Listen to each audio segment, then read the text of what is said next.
To counter the terrorism threat after 9/11, the government made a rush to remake our airport security by slapping together an inefficient bureaucratic agency, the Transportation Security Administration, or TSA, to survey Americans as they board airplanes. 12 years later, the waste of billions of dollars of taxpayer money and the terrible security of the program has resolved the affirmative team that the United States federal government should reform its counterterrorism policies for the domestic surveillance of U.S. citizens. First, we will define a few key terms and acronyms under Observation 1, Definitions. From the American Heritage Dictionary, terrorism, the use of violence or threat of violence. Counterterrorism, intended to prevent or counteract terrorism. Policy, a plan or course of action. 4, as regards, concerning. Surveillance, close observation of a person or group. Next, let's look at the objects of our plan and Observation 2, goals and criteria. Our goals come from the Department of Homeland Security Strategic Plan 2012 to 2016. Goal 1, strengthen aviation security. Goal 2, ensure maximum efficiency. In brief, our goals are to increase security and maximize efficiency. Now the criteria. You will know that the affirmative team has won when we either show that our plan will better meet the goal of status quo security or efficiency. Now let us look at what the affirmative team is doing under Observation 3, the plan.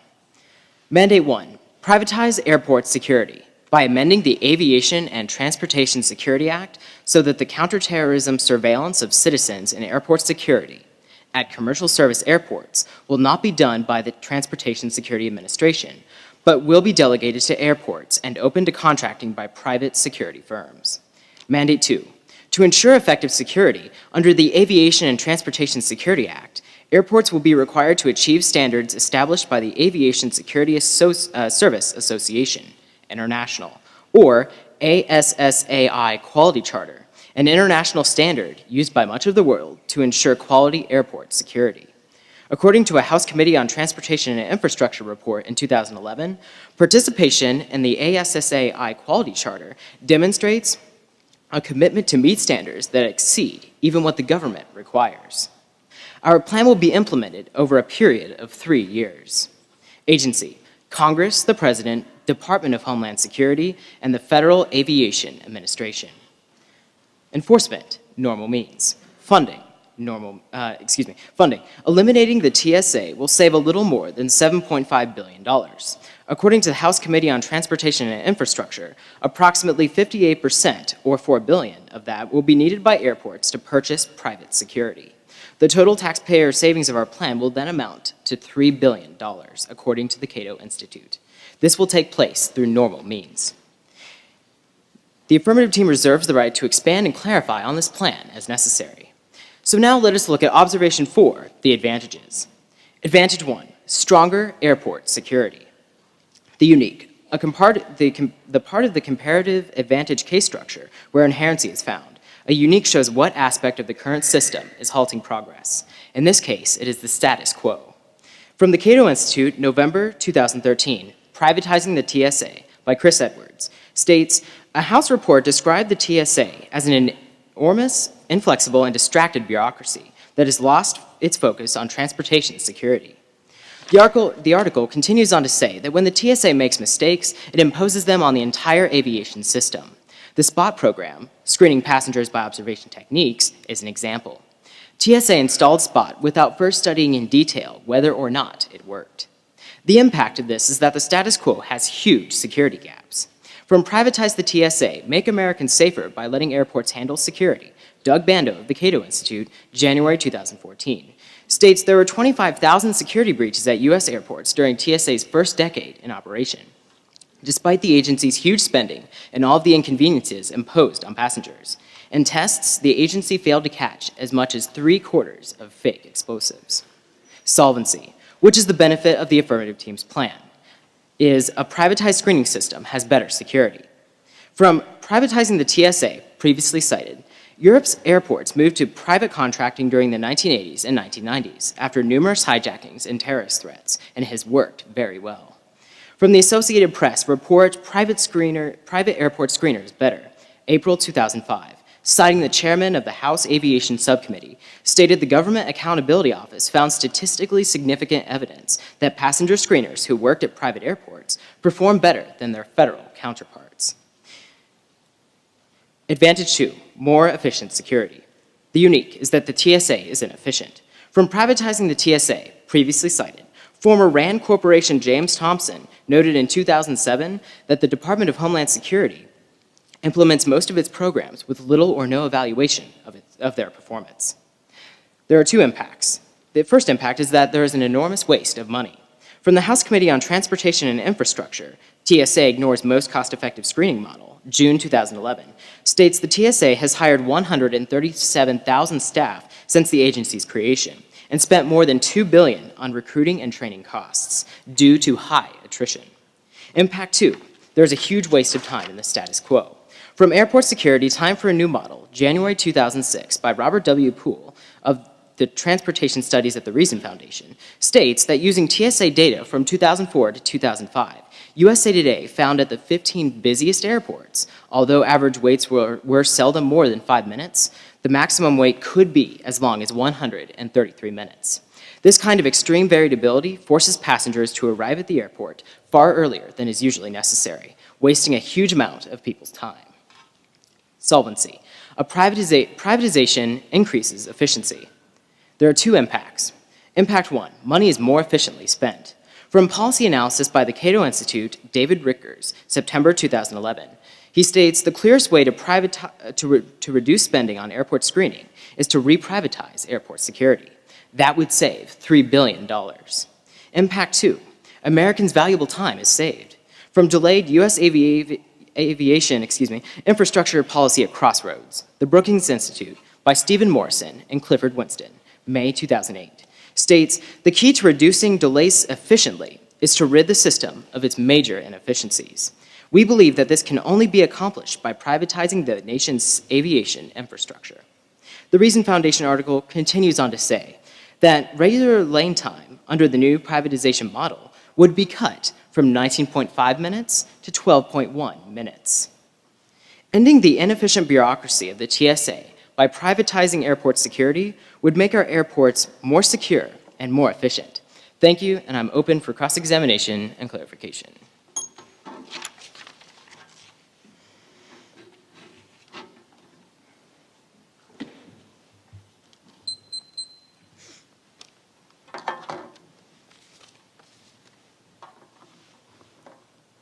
How many mandates did you have? We have 2 mandates. Can the affirmative bring up evidence saying that private security has improved since 2000? We can bring up more evidence in the next speech. What is the SPP? SPP, I believe, is it was a limited form of privatization that does exist in the status quo. How many airports has SPP extended to? I believe there are at this particular time 16 airports under this program.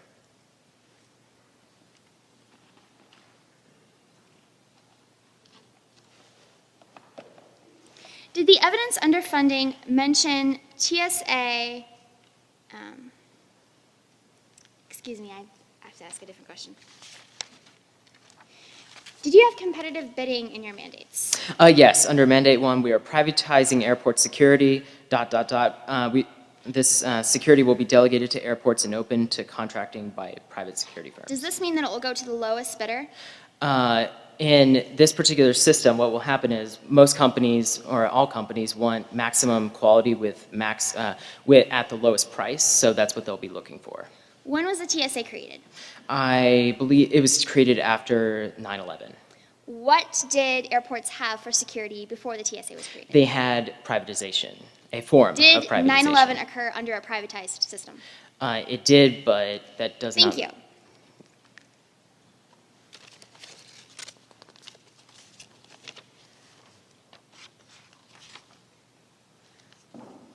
How exactly is the current system not efficient? The current system is not efficient. One moment. Bye. Let's see.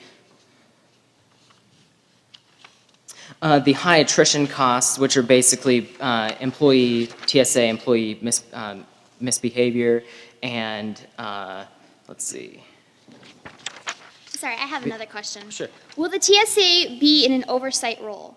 No, the TSA does not have an oversight role in our case. What exactly does the TSA do then? Is it completely abolished? It is not, although we are not, it will no longer be part of airport security. They have other responsibilities apart from airport security, and we are not touching But it will not have any those. oversight role in the airports. No, the TSA will not have any oversight. Then what standard will the what will make sure that the privatized airports are meeting a certain standard? The Federal Aviation Administration will be using these ASSA quality charter, the quality charter we highlight in our mandate 2. So the FAA in general will be making sure that the privatized airports are efficient. I believe that well, it is the FAA is our enforcement agency. Thank in you. this No case. further questions.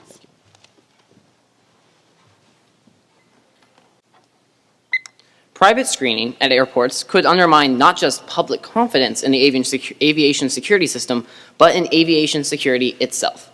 We have been there and experienced the consequences of private screening. The American public must feel secure when it travels, said Joe Lieberman, former senator from Connecticut. This is exactly the truth. The private screeners were used before 9/11, and look where that got us. After 9/11, we realized that something needed to change, which is why the Transportation Security Administration was enacted. This affirmative team is trying to look at this in terms of mostly efficiency and effectiveness. However, what they would really be doing is decreasing national security while not really making a significant change into any of the problems they claim are in the status quo. First, we want to look at the issue under the goal. The goals were first of strengthening aviation security, and second, to ensure maximum efficiency. Now, whether or not they still do this whether or not these are actually good goals, we agree with that. However, they will not be meeting these very satisfactorily. Next, under the mandates, this first mandate is that they will be privatizing airport security. Now, what this does is it causes competitive bidding in the security airport security market, and these private firms are going to be looking into working for airports to actually get the security. What this causes is competitive bidding where the lowest bidder, wherever the airport chooses, is most likely going to get the job. The main point here is that you get what you pay for, and if private screeners are more efficient and don't cost as much, then obviously there's a very legitimate concern that they won't be nearly as effective. We'll look at this more under the disadvantages as we go on. Now, one thing I'd like to point out under the funding. Now, the affirmative team said that they are actually. I do not want to address that because that is not an argument. Under the advantages, before we get too far into the advantages, we want to make sure we point out what the negative team believes is the most important here. Daniel Prito from February 2009, the Council on Foreign Relations, says that the United States has not suffered another attack on U.S. soil, which speaks to the efficacy of various U.S. counterterrorism efforts. Obviously, we haven't had a significant terrorist attack, especially in this form of aviation, since 9/11, so the system is working well. Also, as we'll see later on, there are ways that the government is working to balance these two issues of government security and private security, as they're doing incrementally as they see a need to. And first, we need to look at the, also P.J. Crowley on February 2008 in his article, Safe at Home, A National Security Strategy to Protect the American Homeland, the Real Central Front, the Center for American Progress, pretty much sums up what the negative team is believing here. The paramount responsibility for Homeland Security belongs to the federal government. It simply cannot be outsourced to state and local governments or the private sector. Now, the first advantage was that of stronger airport security. However, they believe this was mostly true because private security is much more effective. However, as we'll see later on in the disadvantage, this is simply not the case. But there is an inherency argument to this advantage. The fact is that the TSA and other aviation security systems in the government are working towards mixing and balancing the two issues of government security and private security in a way that they seem fit. James J. Carafano of the Heritage Foundation, September 11, 2012, says, moving towards a mixed, non-union federal workforce and greater reliance on private sector screening companies would likely provide the United States in the near term with a balanced and responsive workforce at a responsible cost. In recent months, additional airports have applied and given tentative approval to join the SPP. Now, what exactly is this SPP? It's the Screening Partnership Program, which the Transportation Security Administration on January 15, 2014 explains to us what that is. They say that currently 11 additional airports have been awarded a contract and are participating in the program for a total of 14. Airport directors may submit their application to participate in the screening partnership program to TSA at any time. Private contract companies must adhere to TSA's security standards, and contract screeners must meet the requirements applicable to federally employed screeners. Basically, what happens here is if an airport applies and gets approval, then they can use their own private screening. This option is available. Now, of course, there aren't very many airports doing this currently, which is because the TSA is a fairly new agency. It was only created after 9/11, and the SPP program is even newer. It was implemented, I believe, around 2007. So they're still working out the bugs for this program. The affirmative team may come up and say that this SPP program is underused and has been blocked by the Transportation Security Administration. However, Congress has been involved in making sure that this program is working very effectively. Robert Poole of the Reason Foundation on March 7, 2012 said, "Finally, more than a year after a TSA administrator abruptly terminated any additional airports joining the SPP and rejected all pending applications, Congress has put some muscle where its mouth has been. In the FAA reauthorization bill signed by the President, Congress underscored the importance of SPP being available to all airports. To reinforce that point with the TSA, it now requires that agency to provide details on any opt-out application that it denies, explaining the reasons for such denial to the airport in question and to the relevant congressional committees." In the past, TSA has been very defensive about the SPP program. Obviously, it might mean that they get outsourced out of their job. However, Congress and other agencies have taken a role into this so that privatization and that mix between government and private sector screening can occur well. This means that the TSA has, as of April 1st, 2013, begun approving airports for this program again. So really, there isn't very much inherent need to pass this plan because the current system is already working towards that balance of government and private screening.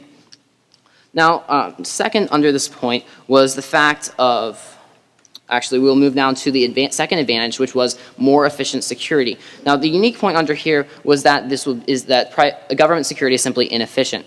However, the current system is working to improve their efficiency so that they aren't wasting time and money to do this.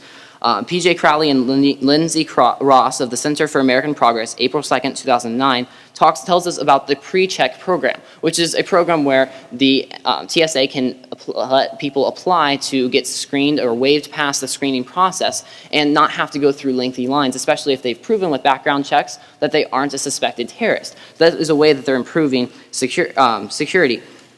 Robert Poole of the Reason Foundation, April 1st, 2013, says, "Launched in fall 2011, the program is named PreCheck and proved to be highly attractive to frequent flyers. TSA reviews the travel history of premium frequent flyers, and those accepted use a special checkpoint lane and expedited screening. During 2012, TSA has continued to expand PreCheck, reaching its initial goal of having it in place for at least some airlines in 35 airports by the end of 2012. The key thing to understand here is that we don't want to make a poor decision where we're valuing efficiency over the ultimate goal of security, where we have to protect the American homeland from any aviation attack that could be disastrous, just like 9/11. So this is one of the smart ways that the TSA has been working to balance these two things so that it can work on having itself efficient while not compromising any of the security that it already has. Next, we'll on to, which basically means here that they won't have that their impact of money already better spent and time delays is actually already happening in the current system. And real quick, I'd like to highlight a couple disadvantages that my partner will elaborate on in her next speech, which is first that we'll have poor security from private contractors, and second that there will be not very much cooperation between airports and these new private contractors, and finally that this transition could actually create a very high job loss for TSA screeners. Thank you, and I now stand open for cross-examination and clarification.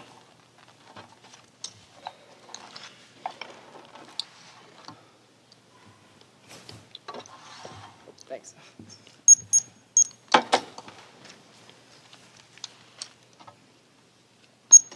What was your disadvantage two? Disadvantage two is that there wouldn't be very much cooperation between airports and new private security. Okay, and disadvantage three was that of Job TSA loss job between loss. For Transportation Security Administration. Okay. Workers. Now, under our mandate, you stated that that this privatized system, these companies would want to go to the lowest bidder and therefore get the lowest quality. Yes, that is definitely a concern. Well, did you read any evidence under that? I did point? not. Okay.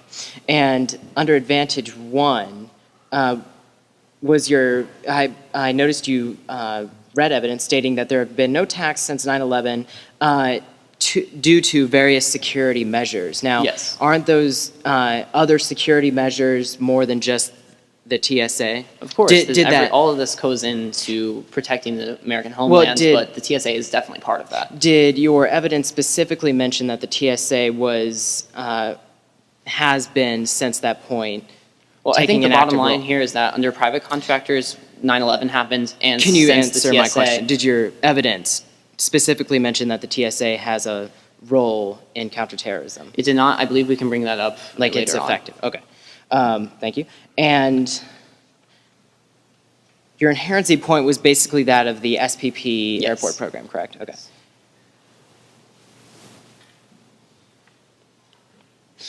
And as of 2011, 35 airports, oh wait, excuse me, no, that's something else. Now, how exactly is Congress working to make SPP available to? Well, they put it into the FAA reauthorization bill, and they've used some of their authority to make sure the TSA is working on doing this. I believe I read some evidence under that point. Okay.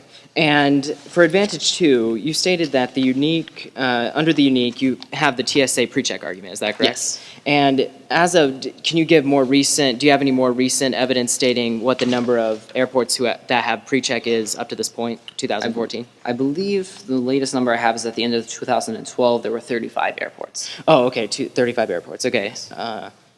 If you have more Now- recent numbers, that Well, would be great. and why what is the likelihood that that if there's only 35 airports, why aren't they being adapted at all airports? Well, first of all, this is a very new program, especially by government standards. It was, I believe, only released in 2010, 2011, and their initial goal was 2012. So it's still a work in progress, but it is definitely being worked towards. Okay, and your argument under the goals was basically that you agree, but we are not meeting it. Is that Yes, correct? yes. Okay, and you mentioned that under the SPP program, am I correct in saying that the TSA still has a regulatory position over those airports? Yes, it does. Okay. Thank you, that is all. Thank you.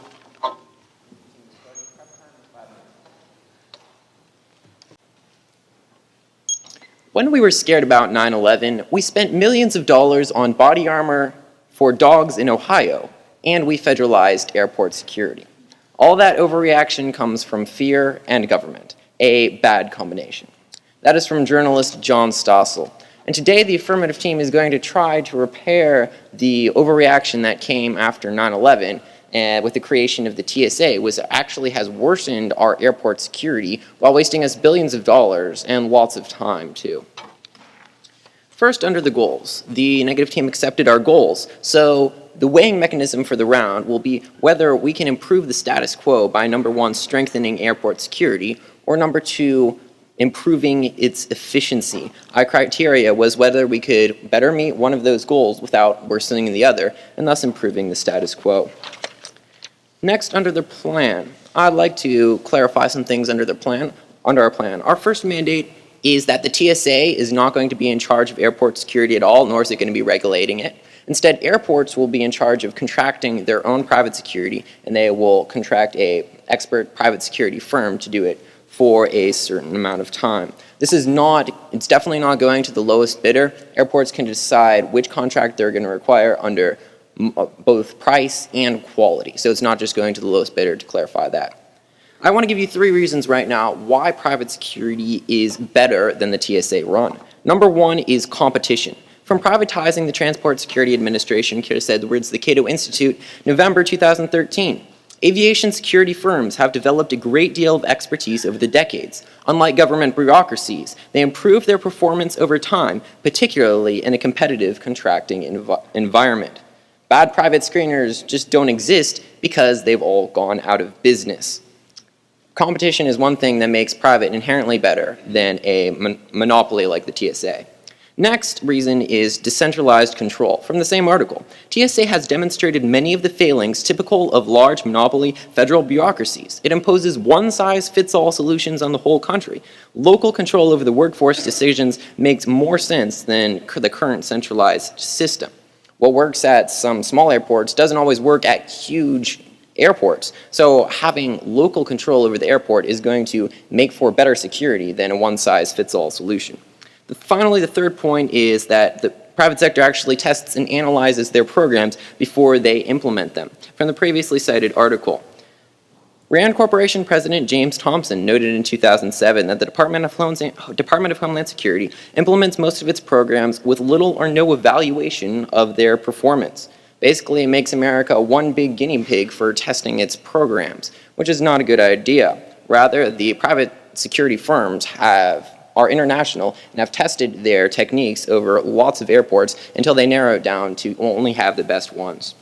Our mandate, too, was to ensure quality security by making sure that private security firms adhere to basic quality standards established by the ASSAI Quality Charter. Here's a piece of evidence that explains that. From the House Committee on Transportation and Infrastructure, the TSA ignores more cost-effective screening model, 2011.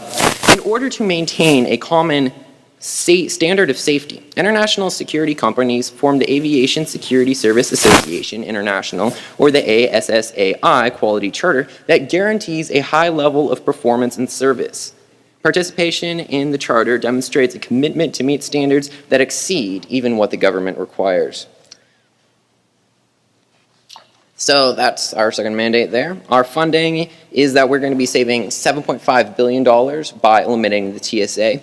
$4 billion, or about 58% of that, according to the House Committee, is going to go back to airports to pay for private security, making a net of $3 billion in taxpayer savings. With that being said, I'll jump right into the advantages. First, I want to address well, before we get into that, I will talk about the 9/11, just to relieve that concern in your minds. We're not actually going back to the system before 9/11. According to Privatizing the Transportation Security Administration, as previously cited, prior to 9/11, we had private screening, but it was a poorly structured system. The key problem was that the FAA delegated screening to the airlines and not the airports, which are in a better position to balance the demands of security, cost, and customer service. Before it was done by the airlines, we're doing it by airports. So that's a major difference. Also, 9/11, all they brought on the plane was, I believe, box cutters, so that couldn't really have been stopped by security anyway, which are looking primarily for bombs. So now the advantages. Advantage one is more security. They had an inherency argument about the SPP program. One thing I'd like to note about the SPP, first of all, the TSA hates the SPP program because it's a threat to their bureaucracy, and they are rejecting lots of applications. In 2011, according to the Cato Institute, they rejected applications from 6 airports to join the SPP. Also, the SPP is not true privatization. From Airport Security Time for a New Model, 2006, the Robert W. Poole of the Reason Foundation found that the TSA in the SPP program, the TSA provided the screening contractors with little opportunity to demonstrate innovations, achieve efficiencies, and implement initiatives that go beyond the minimum requirements of the Aviation Transportation Security Act. But in those limited cases where the TSA did provide some operational flexibility, the Government Accountability Office found that these practices have enabled private screening companies to achieve efficiencies that are not currently available at airports with federal screeners. Well, let's look at more of those efficiencies under advantages. First, our advantage is more airport security. First, let's establish that the TSA is doing a bad job. Not only do they let 75% of bombs through, as my partner read, they have also missed bombs in several recent terrorist cases. According to the House Committee on Transportation and Infrastructure, as previously cited, the TSA has failed to properly deploy terrorist plots in several recent examples. The shoe bomber, the liquid bomb ploy, the underwear bomber, the cargo package plot, and the Times Square bomber. All these bombs got right through TSA security and were thwarted mainly for luck, and for instance, the shoe bomber, he couldn't get his bomb off. So the TSA didn't really do its job. But private security workers are better. My partner read evidence about how Europe switched to private security and that worked much better. But we also have examples in the United States of the SPP program, how private screeners do better in that. According to the House Committee on Transportation and Infrastructure, as previously cited. In 2007, the USA Today uncovered TSA test results that 75% of fake bombs got through LAX Airport, which has TSA screeners, while only 20% got through at San Francisco International Airport, which has private screeners. Which airport would you rather travel on? One where 75% of the bombs get through, or a private airport where only 20% of the bombs get through? As Capital One puts it, who doesn't want 55% less bombs? Okay, So that's our first advantage there. Next advantage, really quick, is increased efficiency. The House committee found that private screeners are 65% more efficient than private screeners. There's two impacts of that. Number one is money. The Cato Institute found we're saving $3 billion. And number two is a lot of time being saved. Real quick, the pre-check, a couple quick points here. First, it's only been implemented at 35 airports out of the 400 we have now. Number two, it has some serious cost disadvantages. Thank you, and I'll stand a bit for cross-examination and clarification.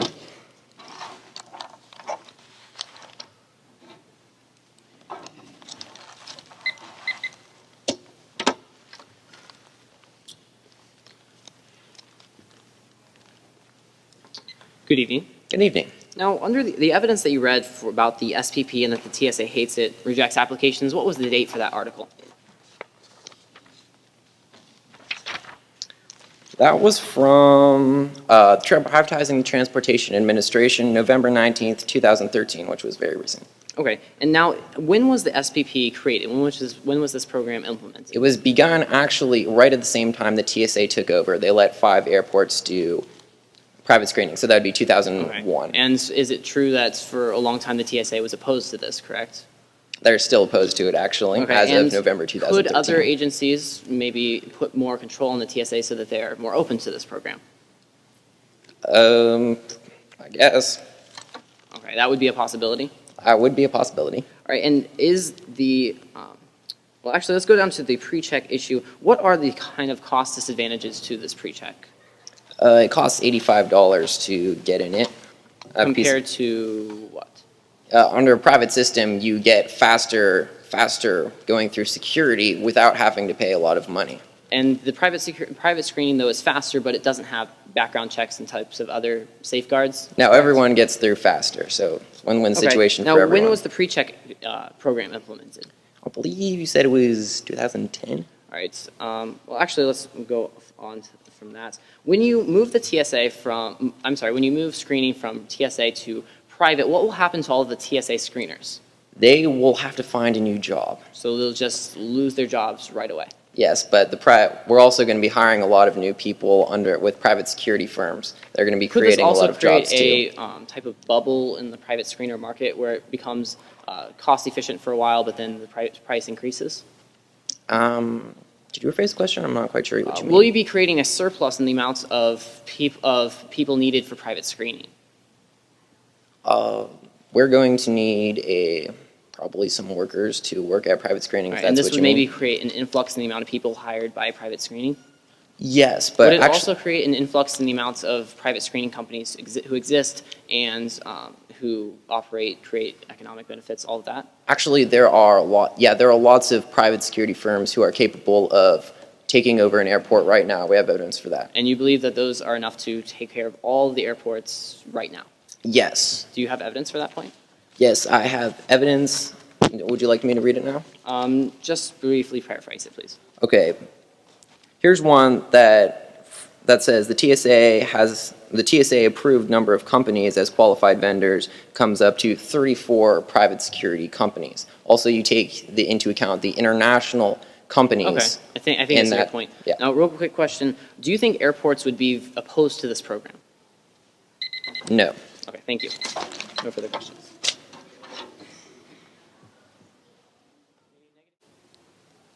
After 9/11, it became clear to many of us that aviation security was inseparable from national security, and we could not and should not rely on the private sector to do the job. This was said by Joe Lieberman, a senator from Connecticut, and it embodies what the negative team believes. We cannot allow the private sector to be in charge of airports, and rather we should keep it within the TSA. Allowing airport private screeners would create 3 major disadvantages. Before we see the flaws of the affirmative team's plan, as we see the flaws of the affirmative team's plan, you will see that there's no reason to change in the current system, and that any changes that the affirmative teams bring about would only create major disadvantages. Let's begin with the goal. Now, the affirmative team claimed that they have to make one better without harming the other. We will agree with this, and we will show you how the affirmative team is harming security at the price for better efficiency. And you'll see that this is not a good thing. So now that we've looked at the goal, let's move on to the plan. Our argument under the plan is that because it's open to competitive bidding, it will go to the lowest bidder.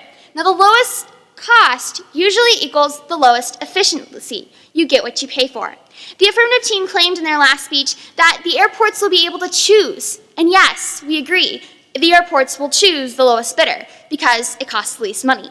This means that they'll choose the lowest bidder, and it will also be the lowest efficiency. This will be a bad thing, as we will say later on under the disadvantages. So now that we've addressed the plan, we can look at what the negative team believes is truly important. And the negative believes that security is important and we need to protect the Americans. This is the main idea of the negative team. According to P.J. Crowley, February 2008, in the article Safe at Home, a national security strategy to protect the American homeland, the real central front, the Center for American Progress. The paramount responsibility for homeland security belongs to the federal government.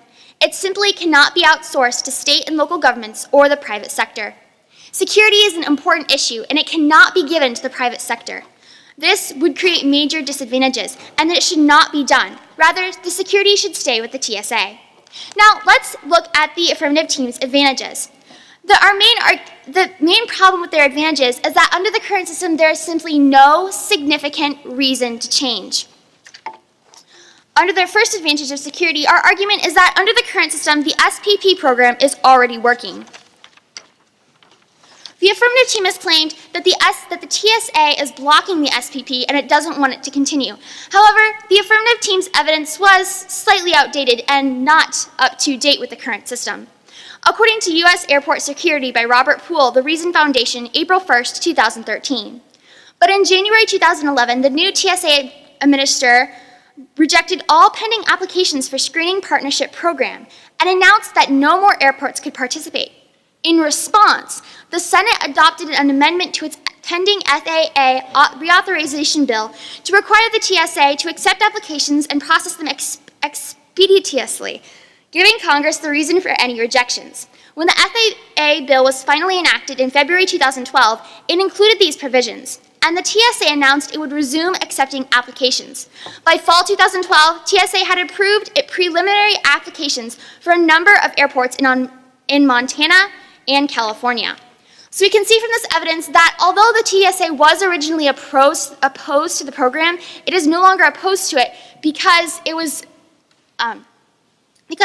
Congress ordered it to continue and to give any reason for rejection. Thus, this SPP is working in the current system, and it's working to balance the TSA and privatization, which is what is good under the current system. So now that we've examined the first advantage, we can move on to the second advantage. The affirmative team asked for any evidence we had that stated that the TSA was effective in stopping terrorists. Well, we have evidence that says TSA has effectively stopped terrorists. From guests, Don't Privatize Airport Security, Everett Kelly, The Herald Tribune, September 2013. Federal screeners have not only proven their effectiveness in securing our safety, but have also been 100% successful in preventing terrorist attacks on passenger airlines in the United States. The TSA has been effective in preventing terrorist attacks. In addition, they are trying to make the system more efficient by implementing the program PreCheck. PreCheck allows certain certified people to go through quicker, and so this maximizes the efficiency and limits the wasted time. According to Robert Poole, April 1st, 2013, Airport Security, the Reason Foundation. Launched in 2011, the program is named PreCheck and proved to be highly attractive to frequent flyers. During 2012, TSA has continued to expand PreCheck, reaching its initial goal of having it in place for at least some 35 airlines at 35 airports by the end of 2012. So we can see that the TSA is already working to become more efficient. Now, I would like to point out that although it's only at 35 airports, it is because it is a relatively new program, and PreCheck will continue to expand and move to other programs and make the TSA more efficient. So now that we've seen that the affirmative team's advantages don't really have any reason for change, we can now move on to the disadvantages. The affirmative team's plan would create major disadvantages. The first one is of decreased national security. According to How to Make the TSA and Airports Work Better by P.J. Crowley and Lindsay Ross, the Center for American Progress, April 2nd, 2009. And if history is a guide, the passenger aviation system remains the most accessible way for a would-be terrorist to attack the United States and its economy. The airline system is still very vulnerable to terrorist attacks and needs to be protected. However, of the affirmative team's plan, they would be limiting security. According to P.J. Crowley, February 2008, in the previously cited article, Safe at Home, nor can the private sector be automatically expected to take up the slack. Private security guards are poorly trained and paid, yet are expected to identify threats, stop attackers, and lead employees out of harm's way in the event of an incident. So we can see that poorly trained private security guards are poorly trained, and so this would lead to a disadvantage of decreased national security, which would greatly harm the aviation system. Now, the second disadvantage is that there would be low cooperation between the airports and the private screeners. The reason for this is that the airports don't actually want privatization. According to Ron Nixon, March 2012, the New York Times, officials at some of the nation's busiest airports, including the New York and Washington areas, said they had no desire to change. The airports don't want change. Thus, this will be a low cooperation between the airports and the private security. The third disadvantage is of job loss. TSA people will be losing their jobs, and this will cause great problems. Thank you, and I now stand open for cross-examination and further clarification.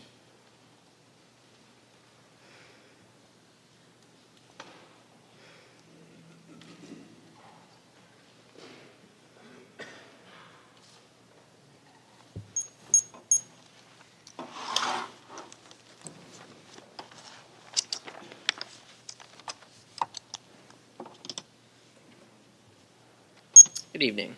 Good evening. Now, you read a piece of evidence, I believe, from the Herald Tribune by Everett Kelly. Who is Everett Kelly?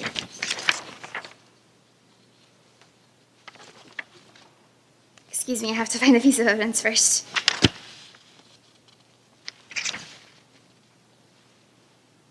He's a member of the American Federation of Government Employees. Okay.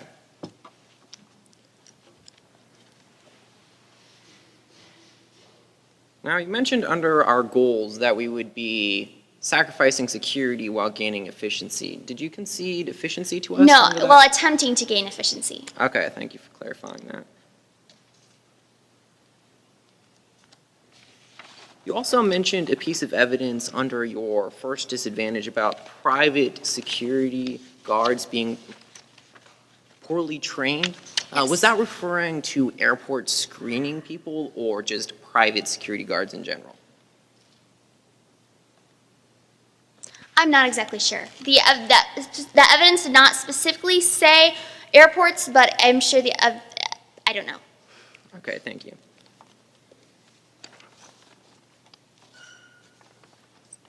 Now, when you go through airport security, are they trying to stop bombs from going through or people from going through? Moms. Okay. Did you know that the 9/11 terrorists only had plastic knives and box openers? I did not know that, but I'm not sure how that's relevant. Okay, so did private screening have a failure by letting a box opener through security? Yes. Were they supposed to stop box openers? I have no idea. Okay, thank you. Now, in general, do you think a monopoly is a good thing? In the private sector, no. Okay, but do you agree with the monopoly TSA has on airports? It's not a private monopoly, it's a government agency. That's not the same thing. Okay.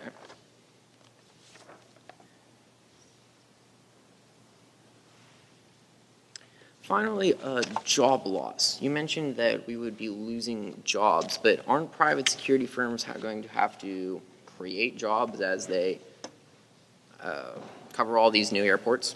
Yes, but I believe the problem is that the number of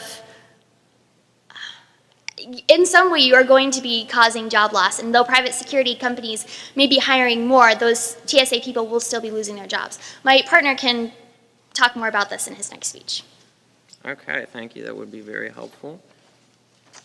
Looks like I'm out of time. Thank you.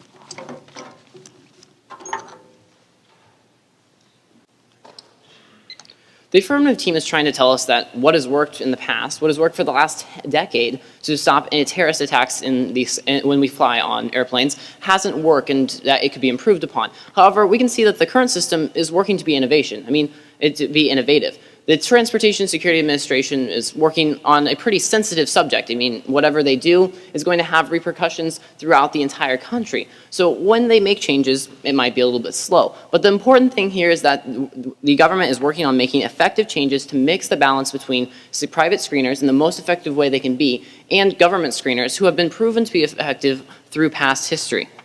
This round has gone down to the stock issues of inherency and solvency, which we'll be looking at in regards to the affirmative team's case, and whether or not they will actually meet the goals that they've presented of the status quo, the weighing mechanism for this round. Now, first we want to look under the inherency point. That pretty much falls under the two advantages. The first advantage is whether or not the SPP program is successful, or if that is a beneficial program. The affirmative team states that it hasn't been working well and that the TSA is opposed to this. Now, of course, the TSA is a government system and can be a little bureaucratical and not wanting any threat to their job to be put into existence. However, as my partner and I have stated, other forms of the government are working to make sure that this comes into play and actually can benefit the American people. The TSA has been bureaucratic itself. However, that is not stopping the rest of the government from taking things into their own hand for the betterment of the American people and their security. The Center for American Progress on April 2nd, 2009 said that after a relatively rocky start, the Transportation Security Administration has measurably improved aviation security. Its workforce is increasingly professional and stable. Lengthy security lines are now the exception rather than the rule, and if history is a guide, the passenger aviation system remains the most accessible way for would-be terrorists to attack the United States and its economy. In its own way, the Transportation Security Administration is working on improving the system. It's working on making its system the best it can. Whereas, on the other hand, the rest of the government is making sure that the benefits of private screeners are utilized by the TSA in the best way possible. They're looking for a mix. We don't want one of either thing, because there may be disadvantages to the TSA. They may be disadvantages to complete privatization, which is why the government is working towards this perfect balance.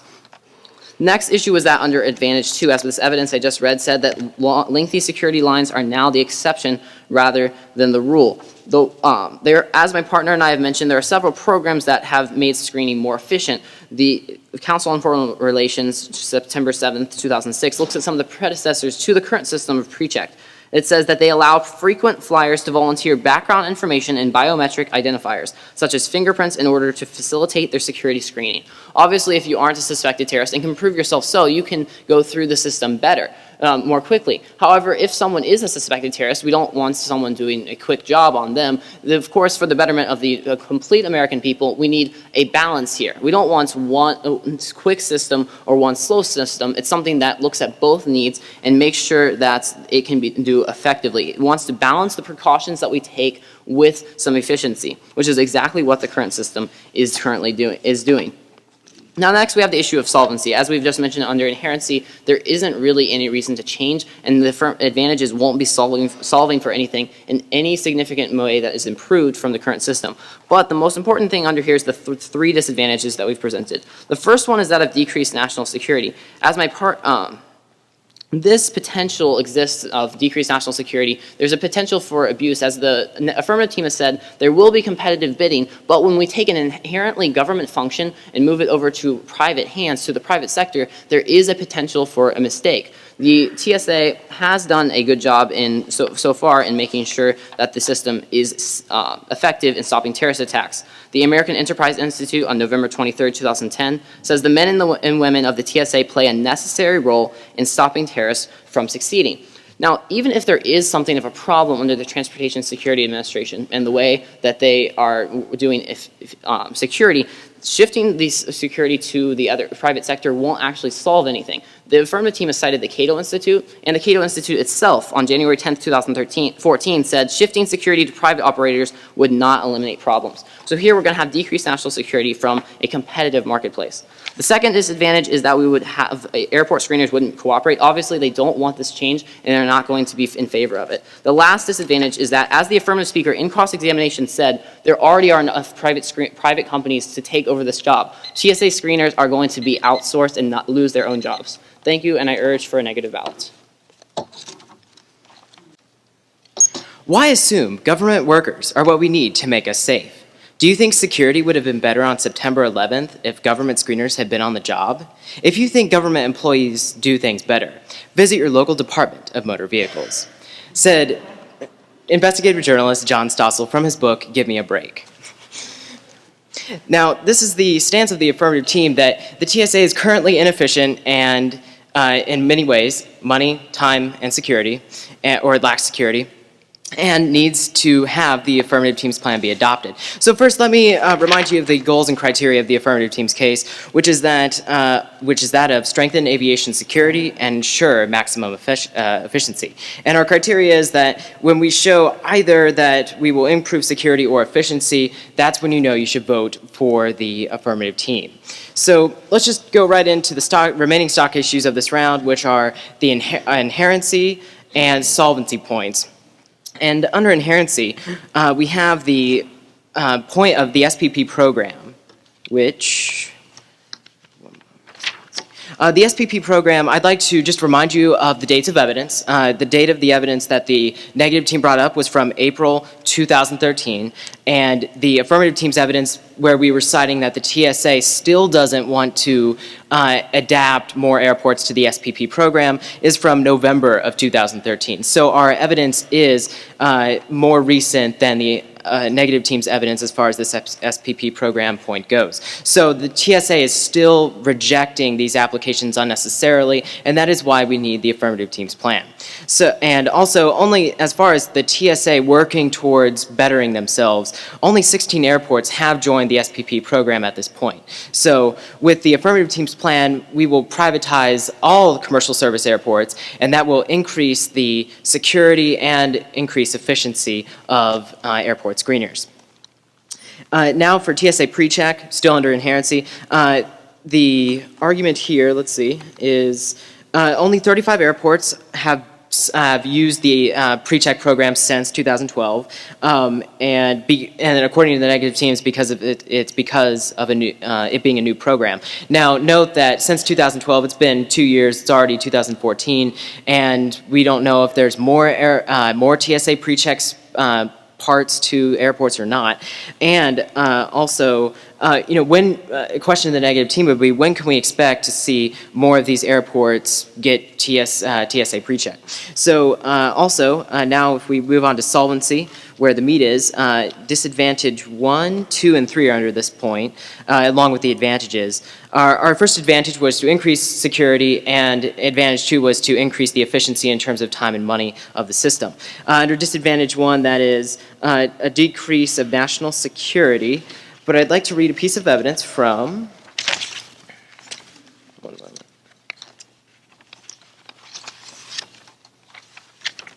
From Privatizing the Transportation Security Administration, Chris Edwards, the Cato Institute, November 2013. Aviation security firms have developed a great deal of expertise over the decades. They have responded to the demands of their clients, and they apply the best practices they have learned across the airports they serve. Private businesses make mistakes, but unlike government bureaucracies, they are more likely to improve their performance over time, particularly in a competitive, contracting environment. Now, this point goes to show that the private system will make changes, better changes, faster and quicker. So with that, we can now look at the second disadvantage, which is that of the private sector employees are poorly paid, and the negative team read evidence from a newspaper, the Herald Tribune, from Everett Kelly, who was a member of the American Federation of Government Employees. I'd like to point out a bias here that somebody from the American Federation of Government Employees would naturally like their government job and therefore want to keep that system. So there's a bias there. And as for disadvantage 3, we have that of job loss. Again, there's no numbers from the negative team on any job loss here, and there's no reason to assume there would be job loss because private screeners and companies would need to hire employees as well. Under Advantage 2, I want to read a piece of evidence here from delayed U.S. aviation infrastructure policy at crossroads, previously cited. Forecasts by the FAA indicate that landslide and airborne delays and their association costs will become significantly worse unless the nation's aviation infrastructure improves the efficiency for which it helps passengers get to their destinations. Now, this is exactly what the affirmative team's plan is doing. We are increasing efficiency as far as security goes and time and money. So for all of those reasons, I firmly urge for an affirmative ballot.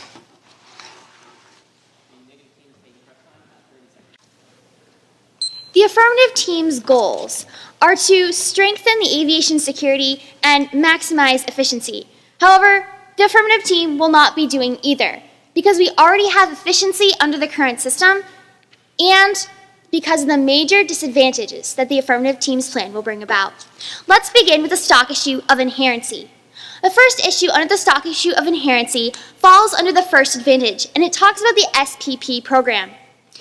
The affirmative team in their last speech said that the TSA doesn't want SPP and that their evidence was more recent. However, I would like to point out that the affirmative team's evidence didn't really say why. It just said the TSA doesn't like SPP. It gave no reasons. However, our evidence, which we read in previous speeches, says that the FAA reauthorization bill signed by the President early last month, Congress underscored the importance of SPP being available to all airports. To reinforce the point that TSA, it now requires the agency to provide details on any opt-out application that it denies, explaining the reasons for such denial to the airport in question and to the relevant congressional committees. This is from Airport and Security Newsletter 77 by Robert Poole, the Reason Foundation, March 7th, 2012. What this piece of evidence is saying is that the TSA, even if it doesn't like it, it has to give a reason if it's going to reject the application. This means that there has to be a reason for the NSA to reject the application. So even if the even if the TSA doesn't like it, it still has to give a sufficient reason for rejecting the application. And if it's not a sufficient reason, then the privatization must continue. So we can see that under the current system, there is already an inherent program in place that is balancing privatization with the TSA. So now that we've addressed the SPP part, let's move on to the second point under inherency, which is that of efficiency. The first point is that the current system has already stopped terrorist attacks. We read a piece of evidence by Everett Kelly, the Herald Tribune, that federal screeners have not only proven their effectiveness in securing our safety, but have also been 100% successful in preventing terrorist attacks. So this is the same piece of evidence I read before, saying that they're already preventing terrorist attacks and they are efficient. Now, about pre-check, we have read evidence saying that pre-check is in place. Now, the reason it's only in 35 airports is because it's new. The affirmative team asks, when is it going to be implemented? Well, it's going to be implemented in more airports when it's found to be efficient yet safe, when it's found that it's successful. See, it's still checking it. But once it's done making sure that it's efficient, it will be implemented in many airports. So now that we've addressed the issue of inherency, we can move on to the stock issue of solvency. And this is where the disadvantages fall. Now, the first disadvantage that the negative team has presented is that of decreased national security. The affirmative team claimed that private companies are more likely to improve and to stop problems. However, the private companies would not really solve any problems. As my partner read in his last speech, shifting security to private operators would not eliminate problems. This comes from Privatize the TSA, Make Americans by Doug Bandeau, January 10th, the Cato Institute. This is even someone who supports it, saying that it would not actually eliminate the problems. So it wouldn't actually eliminate problems, and it would cause decreased national security. According to Ron Nixon, March 15, 2012, the New York Times, airlines or airports used to have private security companies to screen passengers. But questions were raised in 2001 after the attacks of September 11th, and federal inquiries found that many private companies had hired untrained security guards. Private companies do not always hire the best security guards to make sure that there's most efficient security. Thus, we're going to have a decreased national security because private security is less efficient. Now, I would like to clarify what our second disadvantage really is. It's not that this private security guards are poorly trained. It's that there's going to be a low cooperation between the airports and the private security because the airports simply don't want it. Now, the affirmative team claimed that our piece of evidence was biased. However, I believe the affirmative team is a little confused. They're confused in the tag of our disadvantage. They're also confused that Everett Kelly evidence was not under the second disadvantage. Under the second disadvantage, we had an article from Ron Nixon, and it stated that the nation's busiest airports, they don't want this. Now, moving on to the third disadvantage of job loss. The affirmative team admitted themselves that there are already private companies who already have workers and are open to doing the private security. This means that the TSA agents would lose their jobs. Thank you, and I urge for a negative ballot. After all the speeches in the round, I've finally come to a realization. I figured out who doesn't want 55% less bombs. The negative team. Okay. So, I'm going to go right through, beginning with our goals. Our goals were conceded to, the negative team conceded the goals to us, so we'll be seeing if we can meet number 1, strengthening airport security, or number 2, ensuring maximum efficiency. In order to clarify the round on this criteria or weighing point, I'm going to organize this speech into 2 voting issues, organizing all the points under them. Number 1, security, or increasing security, and number 2, efficiency. So beginning with the point under security. I'd like to remind you of all the evidence we read beginning in the 1AC. First of all, that Canada has done it and has seen great improvements. Second of all, the SPP airports in the United States have done privatization. We have seen great results through competition and other means. In fact, we read evidence that they catch 80% of bombs instead of 20% of bombs. So this is a huge issue huge voting issue that private security catches more bombs and thus improves our security and saves American lives. I'd also like to remind you that the status quo is not doing its job. First of all, they're letting 75% of bombs through, and also they failed to catch the shoe bomber, the underwear bomber, and a bunch of other bombs that I read a piece of evidence previously. Now let's look at the negative arguments against this. First was the SPP program. They asked for clarification on why the TSA doesn't want it, according to the article from November 19th, 2013 from the Cato Institute. The expansion of private screening is a threat to TSA bureaucracy, so it's not surprising that the TSA has a history of intimidating airport operators that express an interest in participating in the program. Once again, this evidence is more recent, and TSA doesn't want to accept more SPP. Let's look at the facts. There's only 16 airports out of the 475 who are even in the SPP program now. It's not likely that this is going to make any significant change. Next, I'll look at their disadvantage 1, was that we would have less airport security. Their point under this was that the Cato Institute said that privatizing wouldn't solve all problems. Well, it's not going to solve all problems, but one thing it is going to do, it's going to increase security and increase efficiency. Once again, I'd like to remind you of all the evidence that we have read saying how much it is going to increase our security. Secondly, under this point is disadvantage 2, that airports don't really want to privatize. Thank you. I would like to thank them for clarifying that point.